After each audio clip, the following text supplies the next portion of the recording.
So we know this is BS. We know that 85% of fatalities in domestic terror situations have been because of right-wing actors. Anytime that we are fighting for real liberation and freedom, we will be called terrorists. But let's talk about the real violence. Repression, authoritarian overreach, wealth inequity, illegal wrongful kidnappings, people being disappeared to third world countries, ongoing genocide. How many babies have we seen freeze to death in Gaza? Honestly, it's not even worth it to try to argue who is actually perpetuating violence. It's more important that we organize and own the narrative and make it backfire. Violent state actors try to repress the flow of information, which is why we've seen so much media control. We need to be relying a lot more on independent journalists, on content creators who are responsibly reporting the facts of what's happening. You have to like and comment and share to make sure that the correct information is what's being disseminated.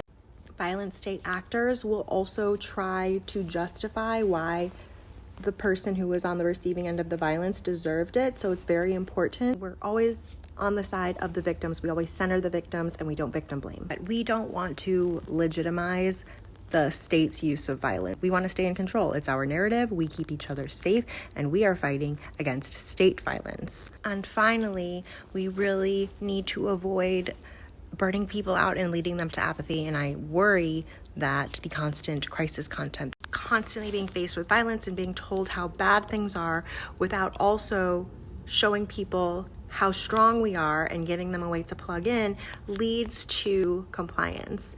And that's what we want to avoid. The Women of Zimbabwe Arise movement achieved this through building a culture where they turned arrests into a celebration of successful resistance. Detentions became a badge of honor.